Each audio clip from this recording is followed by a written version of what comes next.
Hello and welcome to how to use pen to get your light hitting on one side, dark is under there, absence of light, and do some shading in pen today since we're on shading in pen. And welcome to our spirit day. So I'm supposed to be a lion for Lakeside Lions. You ready to get started? So you guys in my class, this is just a 5-minute warm up. I'm gonna start the timer. You're gonna get a piece of paper, see if you can do this, and you're gonna fold it in half. And you get one corner and two corners meeting. And when the two corners meet, you're gonna press it from the middle out. So there you have a card, okay? So we're gonna make a card with our 5-minute pen drawing warm up. Then you want a little mini card like this and it's stronger. You're gonna get the two corners, fold it again, meet a corner to a corner. You got your two corners, then press it down. That, my friends, is how to do a greeting card.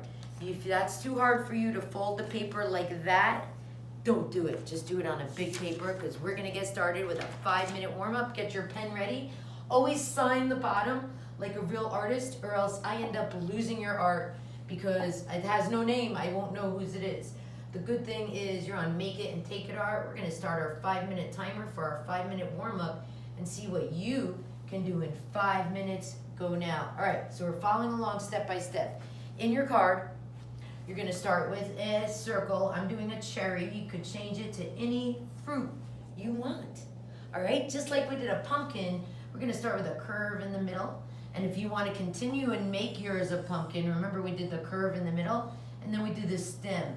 For a cherry, it's a way longer stem, but give it a little bit of a depth with a little bit of shading on one side, whether you do a cherry stem, or if you go and you like want another chance doing a pumpkin with the little vine, whatever you do. Then you decide which side the light's coming from. If I'm gonna have the light coming from here, I'm gonna have a reflection here, and my darkest dark and my shadow is gonna be opposite the light. All right, so let's make our shadow now. Next, I'm gonna teach you what's called cross-hatching. Can you say cross-hatching? Cross-hatching is like a tic-tac-toe board where you come across and then you go the opposite direction, and that's one way to do shading. It's a shading technique called cross-hatching. Now your darkest dark is under there where there's absence of light. So you were doing this all with pen, guys, with your black pen. You're working with pen instead of pencil, so you can't erase. So if you make a mistake, just scribble it around and make it work for you. Because God created fruits with all different shapes. And remember, if you were doing a pumpkin, we did a section at a time, shadow, and then your darkest shadow, if this is the light on this side, it's gonna be over here.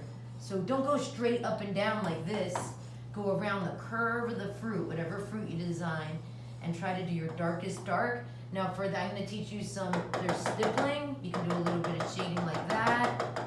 Or you guys know circularization. You could do some darker darks like this, but try to go around the shape, the curves or the contour of the fruit. Look, we got 3 minutes left on our 5-minute timed warm up, guys. So let's get our shading, our darkest dark. Don't just stop there, but you want to slowly shade from dark to light. We've done it in pencil by blending, and now we're doing it in pen by trying out different shading techniques.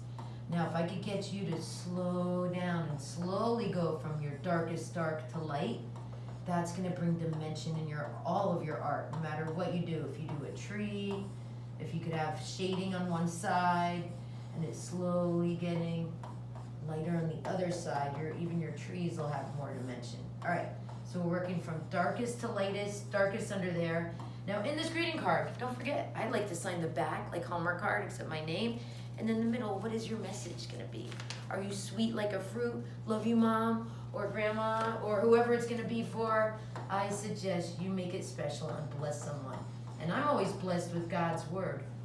Can anyone think of a Bible verse that would go good with fruit? Words are sweet like fruit. It says that in Proverbs. Or you could put love one another, some of Jesus' words, or hope in him.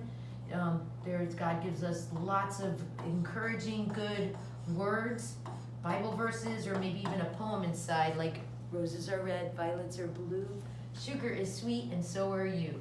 And this fruit is sweet too. All right, over and out from my drawing in pen today.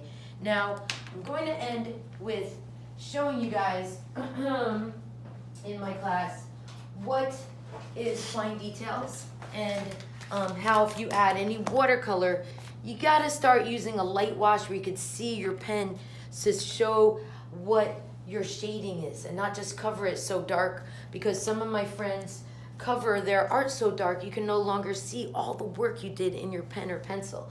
So we're working on the wet on wet technique where you let it bleed out and find details. So here's my commercial for what I'm going to be giving you each if you're in my class is an island I saw in Cambodia. Ooh, and I'm adding personal expression. What can you add to your scene to teach you fine details and shading in pen, where you have some darker dark using those shading techniques we just did and some light.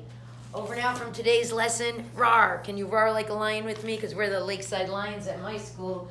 Have a peaceful day.